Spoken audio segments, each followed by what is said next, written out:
Yes. Beautiful day. It's in the 70s. It is indeed. So I guess that is still, is that, which is true, that or the other side of your sign?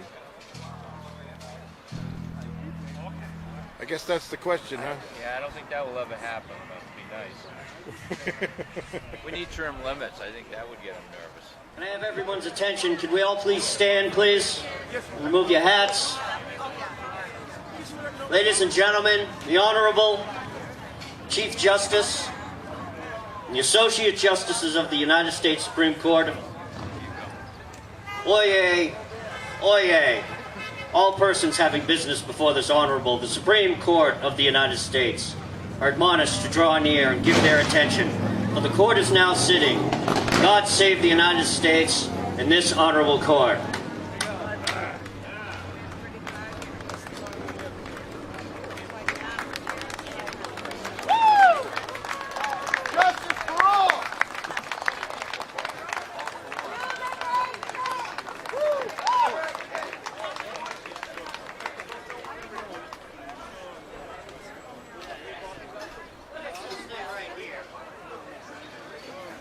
This is the Obamacare law. What do you think we ought to do with the Obamacare law? What do you think we ought to do with this? The people have voted.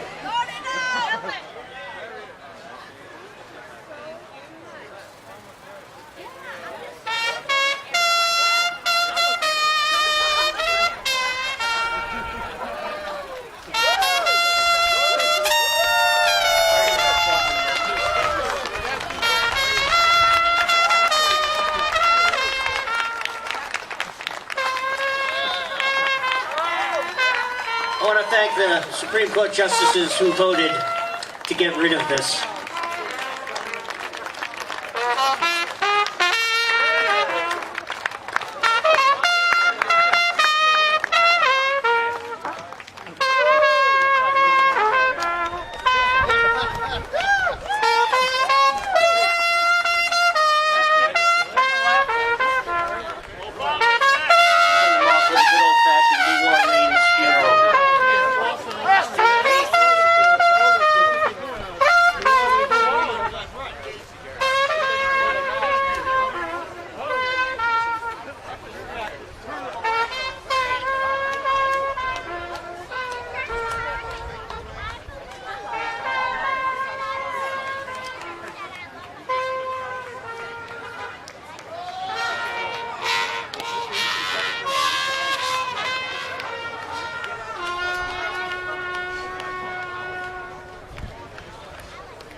Rest in peace, Obamacare.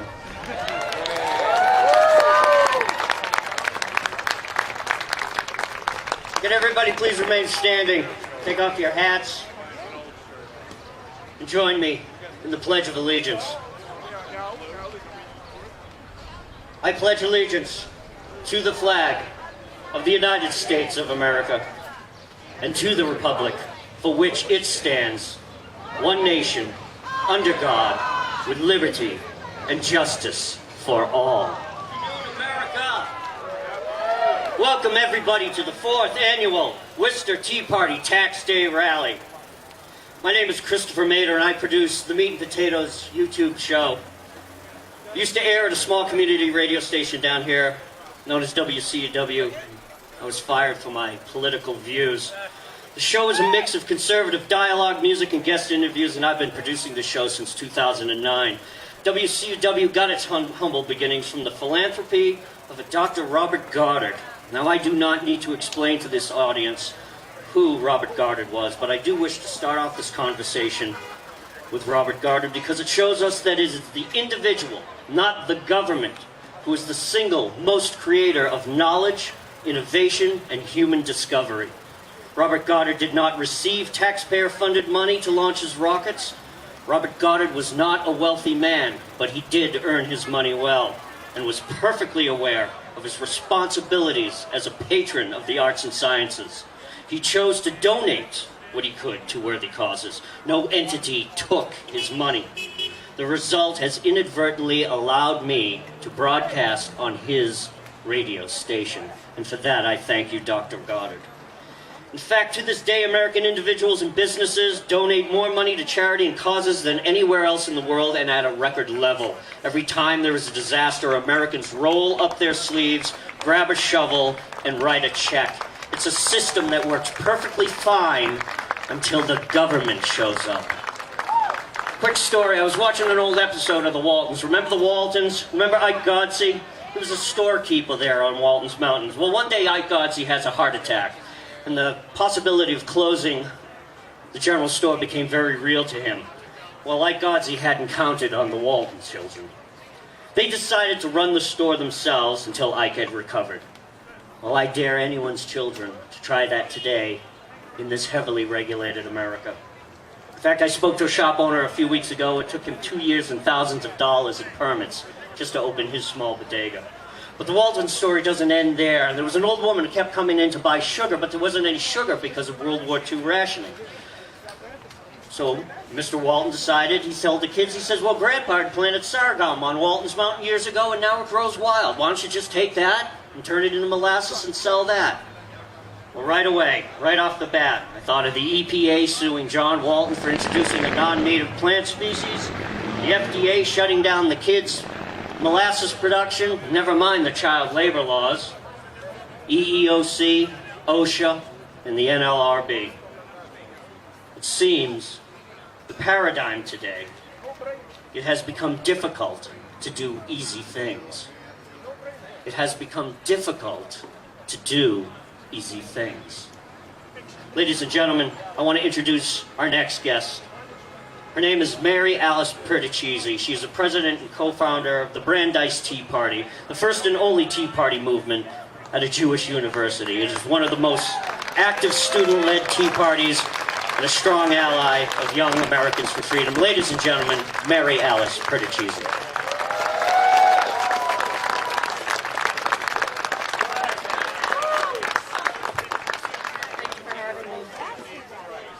Many of you probably think that most college kids and young people in general are predisposed to being liberal, right? But I actually have a lot of insight on why that's not entirely the case. And in my speech today, I really want to emphasize why it is that our Tea Party principles, our conservatism, is something that can resonate with young people. And in fact, this movement is truly an intellectual enlightenment that will have the greatest impact on my generation. For those of you who don't know already, the Tea Party has already extended all across the country to many different colleges. I'm actually part of a larger network called Tea Party Students, and we are acting effectively and boldly to bring conservatism to academia.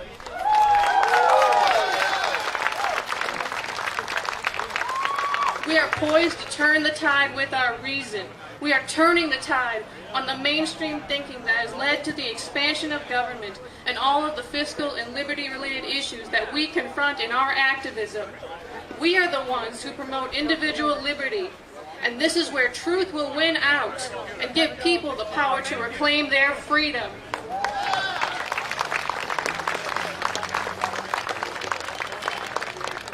Now, during my time as a conservative activist, I was really struck by the manner in which socialist and liberal students would address my own views. And in particular, there are two observations I've made in speaking on multiple occasions to student audiences. And the first is that their judgment is mainly an emotional investment. They won't budge on a position simply because they don't think the outcome can be achieved any other way, the same outcome that they want. And there are plenty of examples that fit this observation, right? The paranoia that a public option is the only way to solve healthcare problems, that granting illegal immigrants amnesty is the only way to be compassionate, that redistributing wealth is the only way to solve poverty. The people who believe these things, though, the people I've met personally, would not hold these positions if they understood that the outcome is not what they expect. This is an important point because inherently they are not socialist, even if they are beholden to the fantasy that a socialist utopia promises. If they understood, for example, that the very notion of illegal immigration endangers the lives of the immigrant, if they understood that the Mexican drug cartels and jihadists use those same avenues to infiltrate and jeopardize the lives of all the people in this country, would they still think it's a compassionate position to be lenient on border security? And legal immigration? Of course not. The ultimate reason for their belief in these positions is based on the final outcome. And obviously, if they think the outcome must be good, they're not going to oppose it. It's good, they're not going to go against that. And this raises a fascinating point about today's younger generation, my generation, which is that there is the alleged disconnect between most of our Tea Party values is not entirely a matter of ideology, it's a matter of outright reasoning. The problem is their reasoning, not that they're, associated with a certain ideology. In fact, on campus I found that apathy runs more rampant than socialism, and that liberalism is kind of like the default position. So we should be bold in our ideas, because they don't have any way of knowing our ideas through anyone else. When you say the principles that you defend about liberty and the Constitution, they'll be hearing them for the first time, and they're curious to hear them. So we have an advantage in this because our ideas are fresh and new, and this is why we should have confidence that the youth vote is not something that's up in the air. We have the opportunity to take it.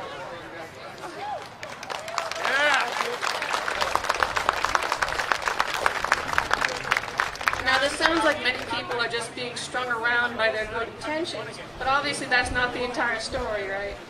The second observation I've made is that instead of remaining intellectually flexible, I've encountered students who frame the circumstances to suit their worldview, to create the truth, right? To create what the outcome they believe is good. I remember I was talking to this guy about socialism, and he went on a rant about how much the wealthy make and how little is taken from the taxes.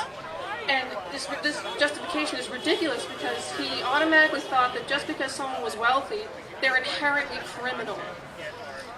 And without any evidence showing that the rich are the bane of the poor, the automatic assumption was to frame the mere circumstances of someone being wealthy to mean that they are the immediate problem and that the only way is to steal from them. You don't need to be a conservative or a libertarian or even a genius to figure out that that's unreasonable, right? You don't.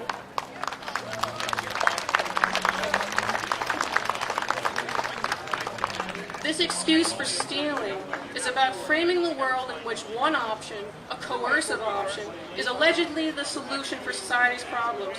Where is the critical thinking and intellectual curiosity in that position? It's not there. It's not realistic. It's not common sense.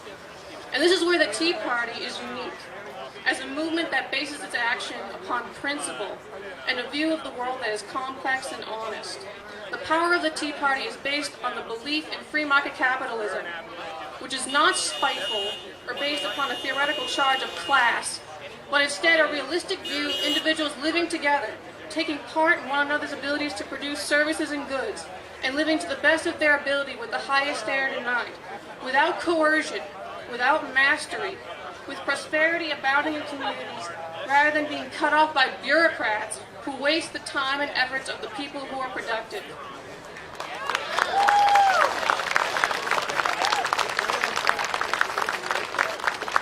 The positions we hold are reasonably interconnected to this concept of economic and individual liberty, and they are substantiated by what we ourselves live, not by abstract notions of overblown, exaggerated, and unrealistic problems.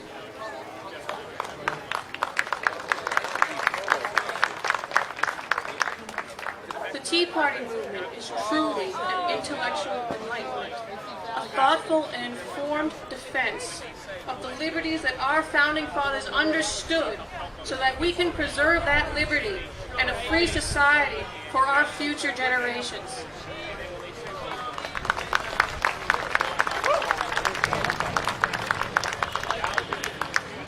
So be bold in your ideas, be confident, and say them to everyone and anyone, because our ideas are fresh, they're new, and they're based on facts. They're based on reality.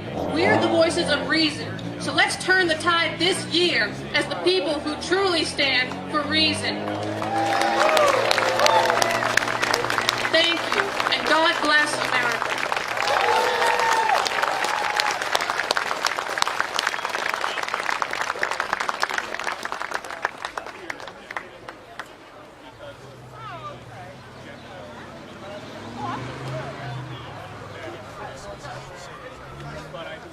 Perdichizzi, thank you so much. Today in America, we have a tyrannical system that hands down more rules than fun. Do you remember the fun you had as Americans of being able to do as you please, when and how you wanted? Remember the fun you had of starting a small business and the excitement of being your own boss? The fun you had of knowing that you had an idea that surely could catch on. The fun in being the captain of your own destiny and that this soil was your ship of state. It is easy for America to do great things when the times are good, but what defines us as Americans is how we do things when times are hard. I was listening to Van Jones talk on C-SPAN one day. He was talking about liberty and justice. I know. He was talking about the Pledge of Allegiance and what those two words meant. And he kept animating with his hands. He kept saying liberty and justice. And he went on to say that if we only have liberty, we cannot have justice. And I was beginning to wonder if he was talking about us. However, I do not think Van Jones has read a little-known pamphlet published in 1850 by a French writer, Frederick Bastiat, titled The Law, in which he explains that liberty and justice are not separate entities in and of themselves, but they are intrinsically linked. They cannot be balanced with the weight of interpretation of the importance of one over the other. Liberty is the right to be whoever you wish to be. Justice is the ability to be whoever you wish to be. And when we allow government or a political fringe to define what our liberty and our justice should be, then we sanction the robbery. Exceptionalism must become the foremost political ideology of the 21st century. It must replace socialism and eclipse conservatism. American exceptionalism is an often talked about concept, but it is difficult for many to grasp. Debates rage between laymen and the educated over what this means exactly, and both have ample evidence to support their arguments. American exceptionalism encompasses both sides of this debate, for no other nation is born out of the history that is intrinsic to the United States. No other nation tackles the problems of the disenfranchised as the United States. No other nation has created the immense wealth of so many, the freedom to choose our own destiny, and the ability to weather the storms of a turbulent world, face down our enemies, and still create stability for the average American family. Stability of the rule of law, safety, simple plowed streets, and our educational system. That stability is rooted in the day-to-day work of all of us who get up each day, unleash our swords, and fight the dragon we call the daily grind. It is rooted in the man and the woman who works 2, 3 jobs and still manages to create something better within their own homes or within their own communities. It is the heartbeat that has kept this nation alive during its worst of times to come out, in the end, stronger and more aware of how sacred this mantle of American exceptionalism is. Our next guest is a junior in high school. Ladies and gentlemen, welcome Arianna Scricco.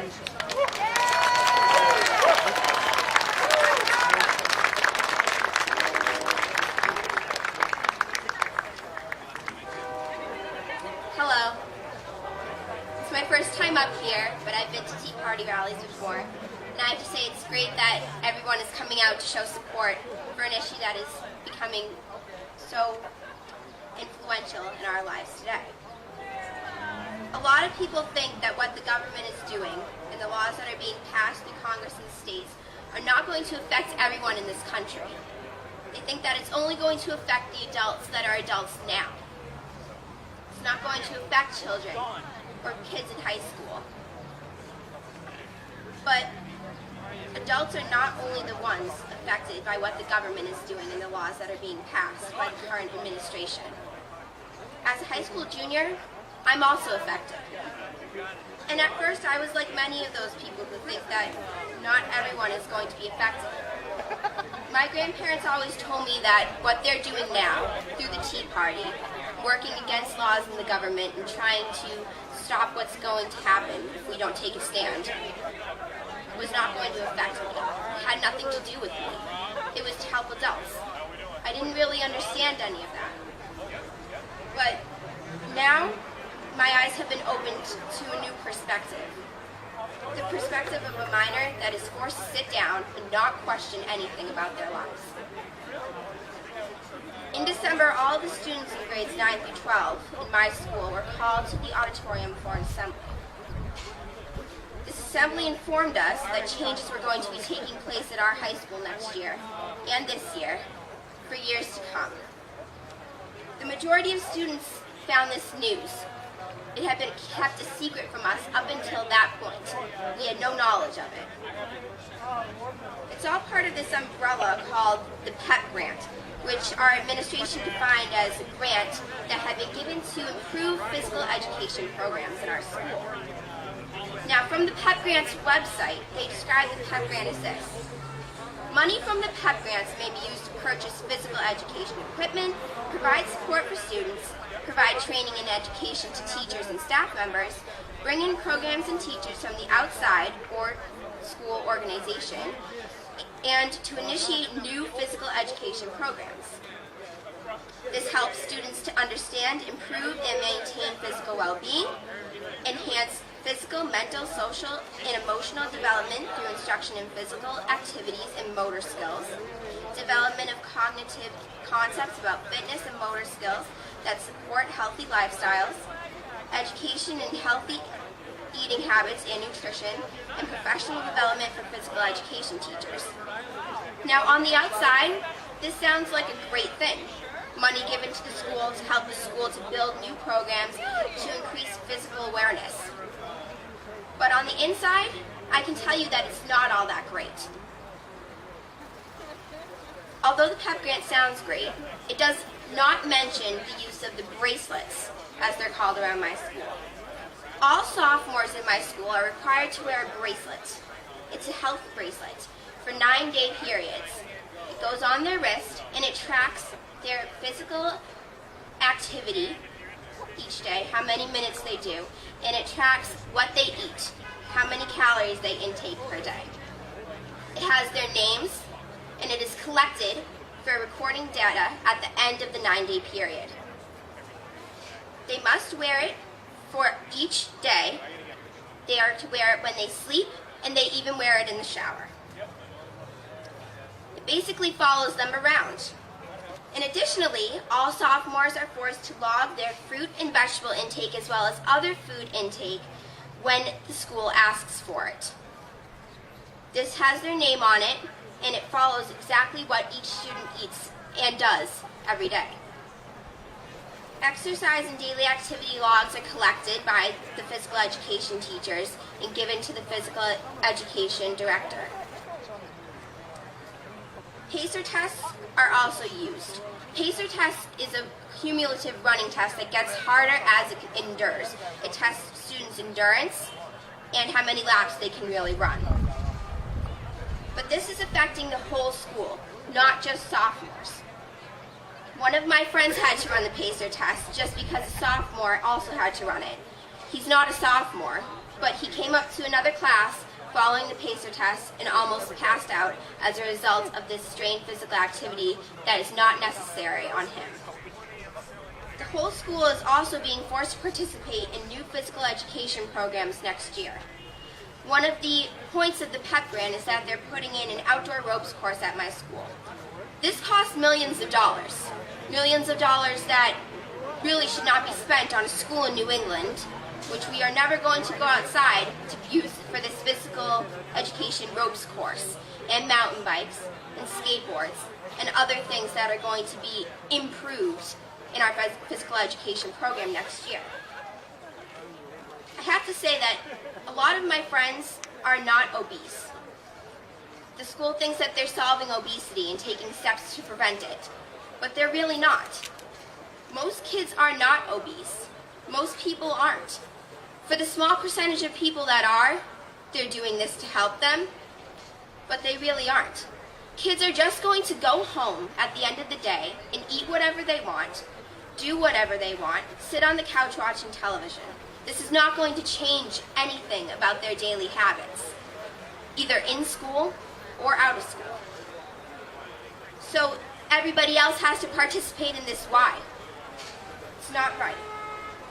This process, mainly due to the bracelets that the sophomores have to wear, has been described as invasive, intrusive, and creepy, quote unquote, by many sophomores. Yeah. Tell them what you think. And I can say that my eyes have been opened what the government is doing and what they are forcing us to participate in now, in 2012. Thank you for listening.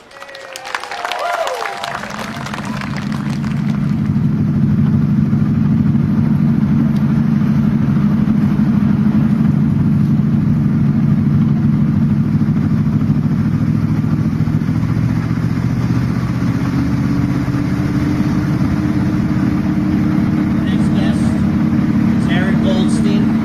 Aaron Goldstein here? I hear right here. Aaron Goldstein. Come on up there.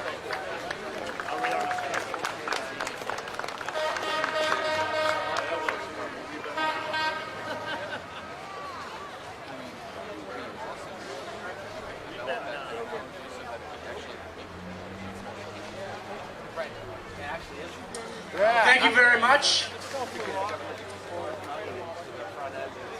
Good afternoon, everybody.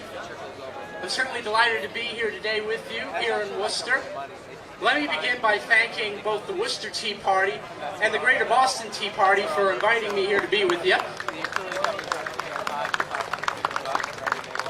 Let me give a special thanks to Christine Morabito of the Greater Boston Tea Party for driving me in here today from Boston. I must confess, not only do I not drive, I do not even have a driver's license. I do have a poetic license, however. Unfortunately, it's been suspended. The Socialists in the People's Republic of Cambridge won't let me read there. But as far as I'm concerned, that's their loss. I'd much rather be here with you good folks. I've had the chance to meet with some of you, and I look forward to meeting more of you before the day is out. For those of you who don't know me, my name is Aaron Goldstein. I am a contributor to the American Spectator, which can be found at spectator.org. I write a weekly column, and I participate almost daily on the Spectacle blog. I've also brought along print issues of the American Spectator, which you can find at the Greater Boston Tea Party table. Please feel free to take one. I don't want to have to take all of them back with me. Now, I've written about many things over the past several years. The Tea Party is no exception, and I've admired the Tea Party greatly from afar.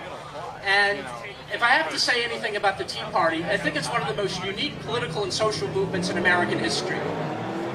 And I think what makes the Tea Party so unique is that while most political and social movements ask more and want more of government, the Tea Party asks and wants less of government.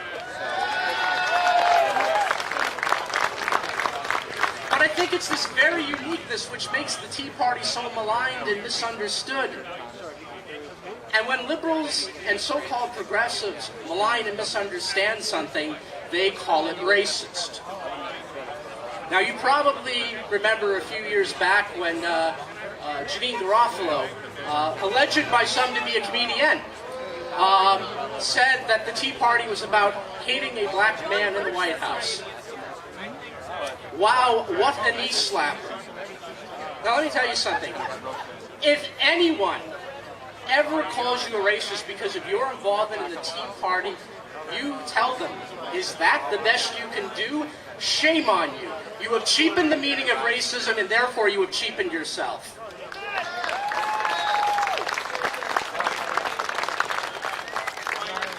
That is but one way to turn the tide. Speaking of someone who turned the tide, I would be remiss if I didn't mention Andrew Breitbart.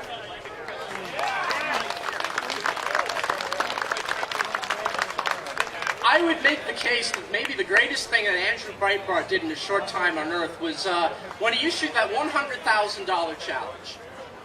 He said, I'll give you $100,000, I'll donate it to the United Negro College Fund if anybody comes up with videotaped evidence which shows Tea Party members shouting racial epithets at two African-American congressmen on Capitol Hill during the Obamacare debates. Guess what? There were no takers. And you know why? Because it never happened. It was a lie, and Andrew Breitbart had the courage to call him out on that.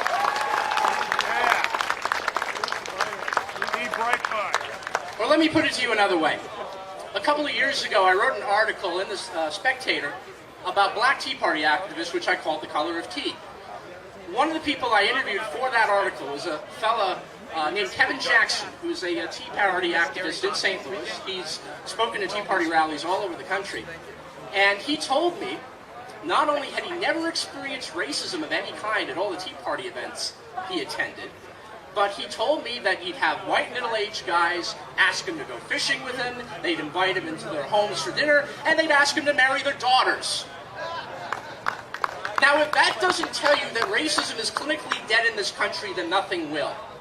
This country turned the tide on racism a long time ago, and it's high time that the liberal and progressive elites in this country recognize that.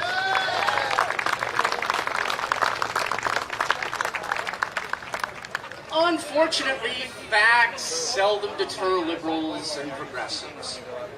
But when they can't call the Tea Party racist, they shift the narrative. They accuse the Tea Party of fomenting violence. Thomas Friedman of the New York Times compared the Tea Party to Hezbollah. Chris Matthews of MSNBC compared the Tea Party to Wahhabis in Saudi Arabia. And, of course, last summer, Vice President Biden said that the Tea Party acted like terrorists. How dare they?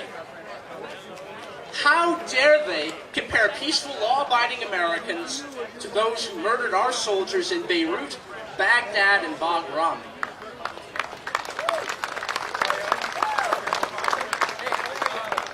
And how dare they compare peaceful, law-abiding Americans to those who murdered innocent civilians in New York, Washington, D.C., and Shanksville, Pennsylvania? And yet, what do they have to say for the Occupy movement? Mind you, this is an entity whose adherents have been arrested for, amongst other things, vandalism, drug dealing, sexual assault, and full-scale rioting. Well, I defy Vice President Biden and any other liberal to name me a single Tea Party member arrested and charged with either damaging property or assaulting another person during a Tea Party rally in the last 3 years. You know what? They can't, because it's never happened and it never will, and I think we should be proud of that.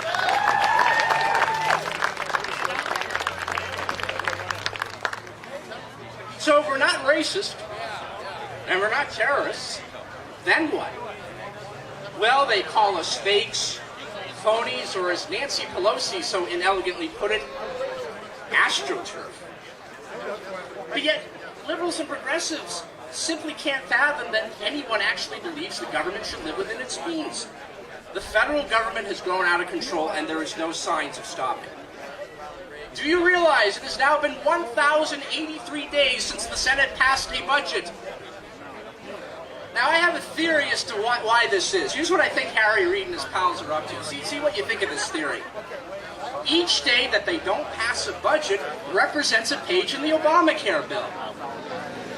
If they have their way, this means we've got about another 1,617 days before the Senate passes a budget, which would take us, by my calculations, to September 2016. And yet President Obama calls House Republicans obstructionists. Well, if House Republicans are obstructionists, then Senate Democrats are the immovable object. Well, let me put it to you another way. In a few days from now, in fact, exactly 5 days from now, Fenway Park will commemorate its 100th anniversary. Now, can anybody here tell me how long it took to build Fenway Park? Anybody know? I'll tell you exactly how long it took. It took 249 days to build Fenway Park. And they didn't need any government money to do it. So think about that for a minute. In 100 years, we've gone from being able to build a ballpark in less than 200 days to our Senate not being able to pass a budget in over 1,000 and counting. If the people who built Fenway Park 100 years ago were alive to see our starry state of affairs, what would they think of us? Now, I have to say that this sorry state of affairs didn't begin with President Obama, but it has accelerated into overdrive under him. And if we don't elect someone else this November, it may be too late to turn the tide.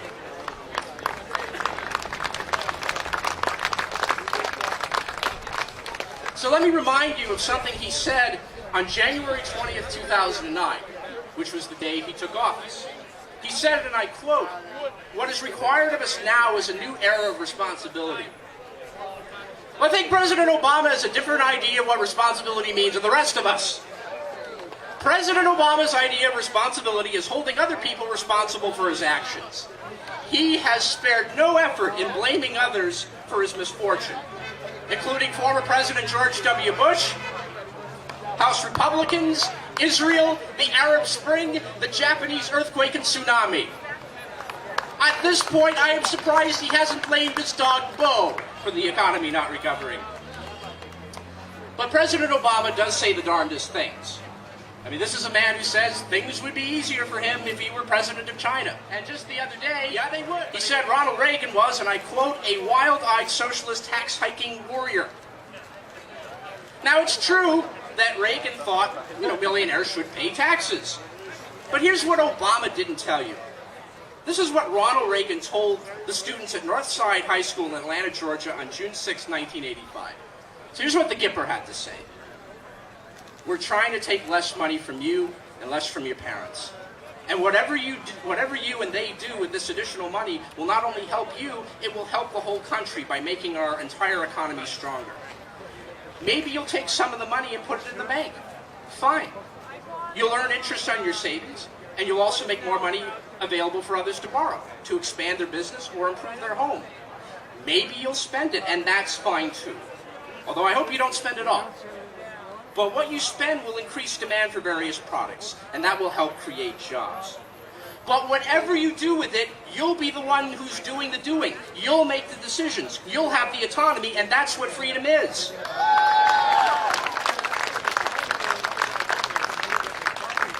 Reagan went on to say, when taxes are lowered, economic growth follows. And economic growth is good for just about everyone, especially the poor. It gives them a ladder they can use to climb out of poverty. And for those who aren't poor, but who are by no means rich, that's most of the people in America, economic growth gives them options they never had before. When you and your parents and friends are allowed to keep more of the fruits of your labor, a whole new world of options opens up for you. So that's what the Gipper had to say more than a quarter century ago. So with that in mind, let me ask you guys a few questions. Let me just ask you guys a couple. Sorry, I just lost my train of thought. My train of thought got derailed. Sorry about that. So let me just ask you a couple of things. Does anyone here think President Obama wants to take less money from you and your families? Does anyone here think President Obama wants you and your families to decide what to do with your money? Does anyone here think President Obama believes in lower taxes? Does anyone here think that Obamacare gives us more freedom and autonomy? I don't think so. And I doubt Ronald Reagan would have thought so. Reagan also would never have approved $500 million going to a company to manufacture expensive solar panels nobody wanted to buy. But Obama now says Solyndra wasn't his program per se. I suppose it was little green men from the planet Zorkon who were responsible for Solyndra. Zorkon, by the way, is located in one of those non-existent congressional districts that got stimulus money. I guess those little green men took $500 million in stimulus funds while Obama was out golfing. Well, no wonder we're teed off. If President Obama were standing before me, I would ask him, Mr. President, at what point in your term do you begin to accept responsibility for the consequences of your policies? Well, I'm sure he would speak for 20 minutes without saying anything. So I say to President Obama, if you're not prepared to accept responsibility we bestowed upon you, then we'll be more than happy to take it back from you this November. While it's true that defeating President Obama will go a long way in turning the tide, it doesn't stop there. Even if Obama is no longer president, we still have politicians in Washington and on Beacon Hill from both parties eager to wantonly spend our money. If we genuinely want to turn the tide, then the onus is on us to keep up the pressure on our elected officials. And let me end with this. Your actions don't have to be big to be important. No act is too small to matter, be it organizing a rally, writing a letter to the editor, being active on Facebook or Twitter, or even singing a protest song. A few thousand small acts are the engine which turns the tide. Thank you so much.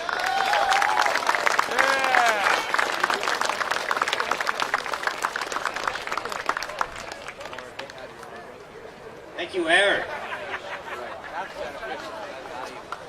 20th century is heralded as the American century. With victory in World War II came growing economic expansion, enlightenment, affluence, perversity, and eventually adulteration of the principles of our Constitution. America became soft as we grew comfortable with all we have built. We have depended on the immense power of our arms and the state to take over the responsibilities we must do for ourselves. More segmented enclaves of society have devolved into dependence of that state. Freedom has allowed the growth of what Alvin Toffler in his book Future Shock calls subcults. All sorts of constituents grasping at the teat of government, largesse, and demanding that they have as much rights as anyone else. Well, they do not. Freedom is a responsibility you earn and not a weekly allowance. These groups now tailor our legislation, affect domestic and foreign policy, and they have become the captains steering the ship of state in an altered course. They are funded, powerful, and they vote. Now, we cannot change the history we have been handed. All we can do is take a fresh look at how we arrived at this point and take into context the ramifications of those decisions, hopefully never to make the same mistake again. We must begin to defund many of these programs and allow our children to grow as they must. American exceptionalism is not granted by a handout, but by allowing individuals to compete fairly in the open marketplace of ideas, economics, and justice. Many will fail, and they will be required to go it alone. But it is there that they will find the truth of their own freedom and discover their own self-reliance. We have come full circle in the quest for equality to a point where idiocy reigns over common sense. This is the opposite of what our founders envisioned for America. Not more mandates, but as few as possible to allow the growth of oneself. Ladies and gentlemen, our next speaker is the former governor of New Mexico and an outspoken supporter of civil liberties, free enterprise, and limited government. He himself just doesn't talk about American exceptionalism. He has lived it. He himself started out as a small entrepreneur and eventually grew a company of over 1,000 employees. I'm proud to introduce a man with a history of achievement and leadership whose ideas can turn our America off the current road of mediocrity and poverty and onto the superhighway of liberty and prosperity. Ladies and gentlemen, please give me a warm welcome, Governor Gary Johnson.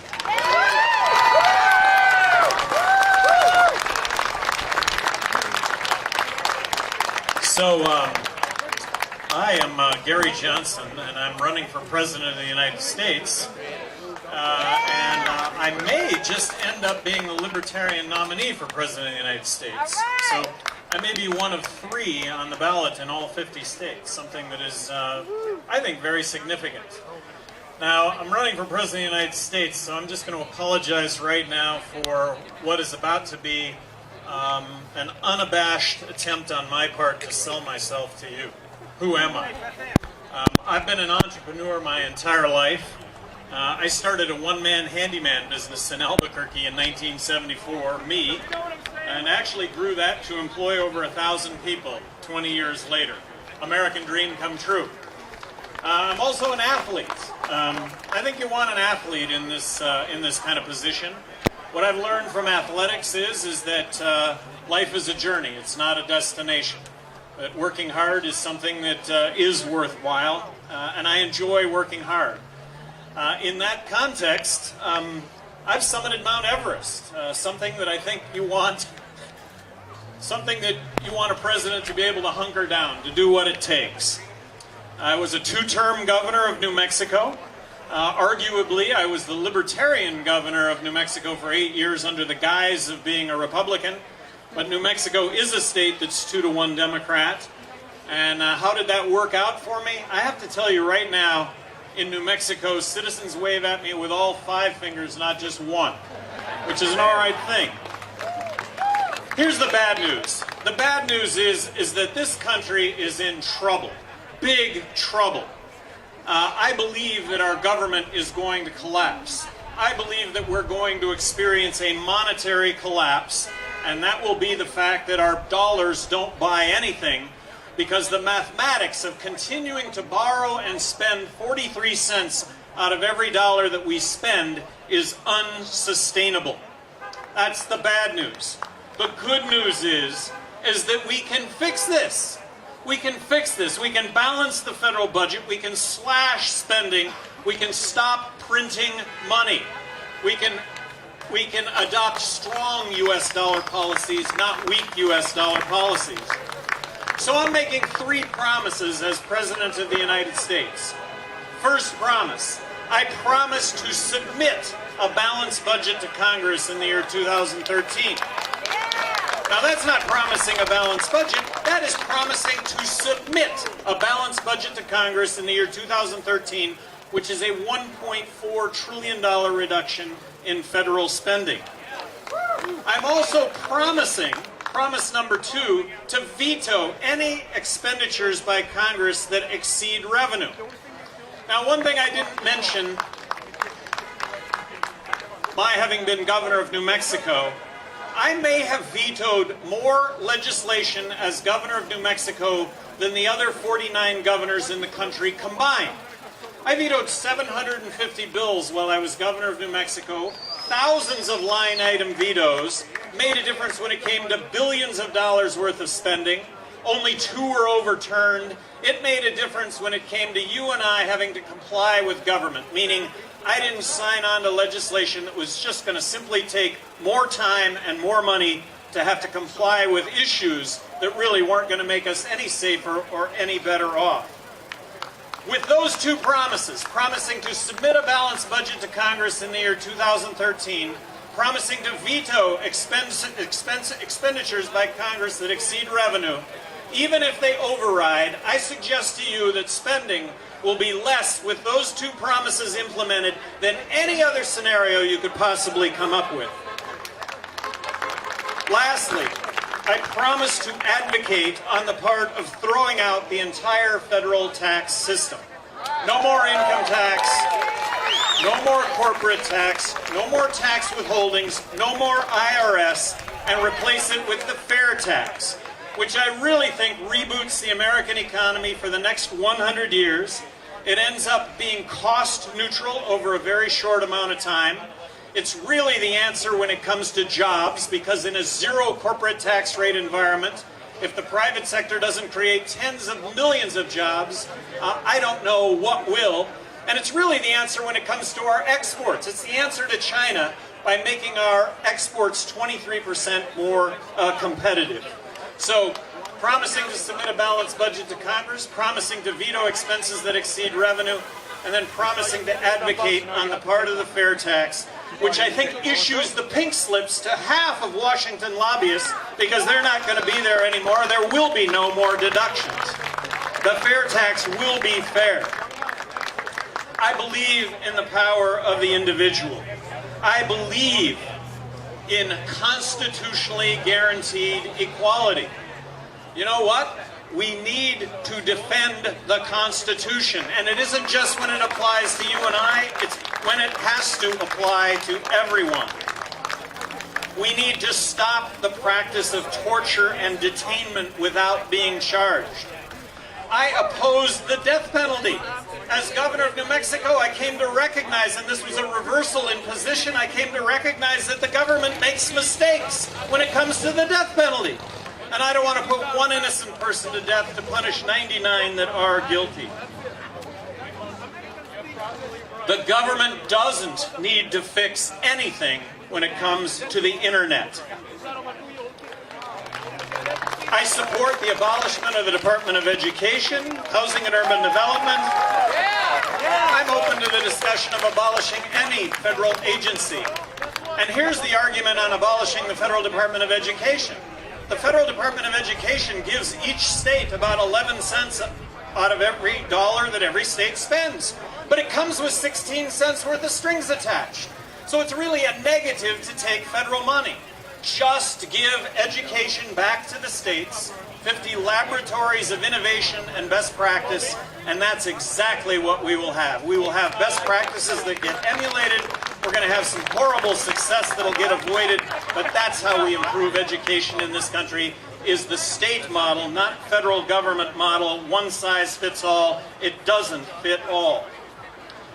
Let's not build a fence across the border. That would be an incredible waste of money. And if you want to test it out, let's just build a fence around Worcester. Oh boy.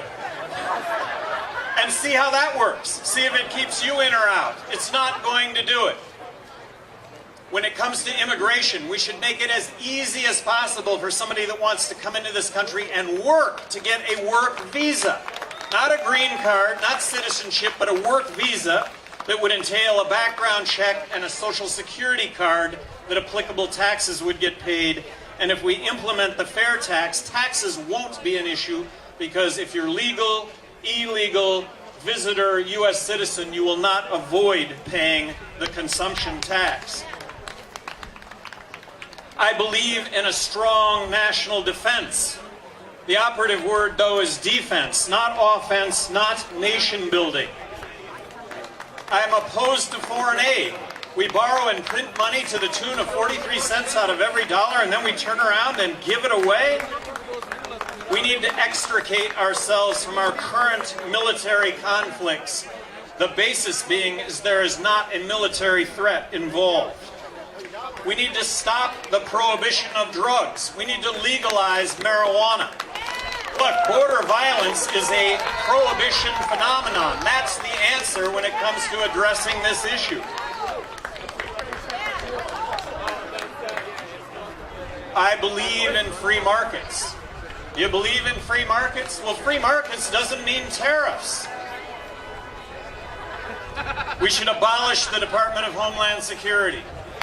As President of the United States, I talked about all those bills I vetoed. I would have vetoed the Department of Homeland Security. I think it's incredibly redundant. That means we wouldn't have a TSA. TSA should have been left to the airports, to the airlines, to states, to municipalities. I like to think that I would have voted against the Patriot Act, but we should repeal the Patriot Act. The ACLU came out with a report card here on all the presidential candidates about 8 weeks ago. And whether you like the ACLU or hate the ACLU, I've always found that they're kind of right. And they're right from the standpoint that this is a group that defends the United States Constitution, the Bill of Rights, the first 10 amendments of the Constitution. I think what libertarians do is I think libertarians embrace the notion of a balanced budget and the notion that civil liberties need to be protected. So the ACLU came out with a report card. 24 Liberty Torches was a perfect score. Mitt Romney and Rick Santorum had 0 Liberty Torches out of 24. Newt Gingrich had 4 Liberty Torches out of 24. President Obama had 16 Liberty Torches out of 24. Ron Paul, somebody I admire and support, and I hope he gets the Republican nomination, but I don't know if he is, got 18 out of 24. And Gary Johnson got 21 out of 24, which I think is really impossible. It really is very important. I think that it's dual-fold in this country. That we want to defend our civil liberties, and we want to do that in the context of a government that doesn't overspend, that doesn't put itself in a position of collapse, which is where we're at.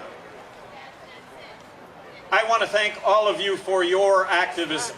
I think that you've made a huge difference in this country when it comes to people and their recognition of government spending and the solutions that go along with that. I would just ask you to genuinely look at solutions. Look at the problems.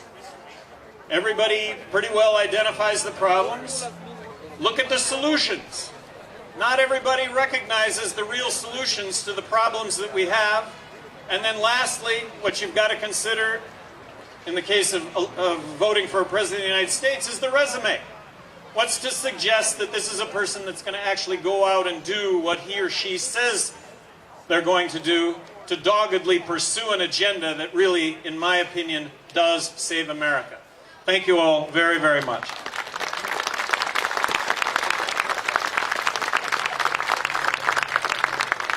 It was nice to meet you, Gary. Great meeting you.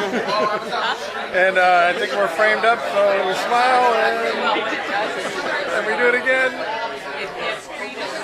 Nice. Good job. Hey, no, seriously, how can you hate sick people that much? Exactly. Hi, John. Hi. That's a good point. That is. I love your. Hi, I'm back. Sorry. No, I mean, That's a good point. you know, I hate sick people. And not only that, but most of the people who get busted for possession, you know, they're not, trust fund babies. They're not rich people. No,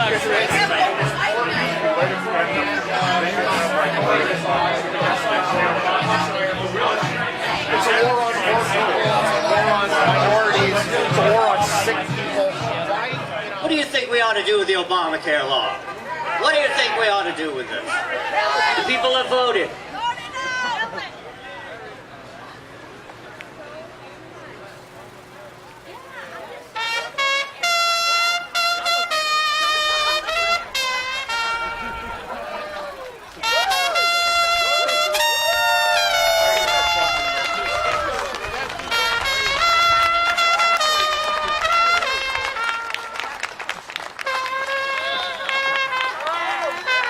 I want to thank the Supreme Court justices who voted to get rid of this.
Rest in peace, Obamacare.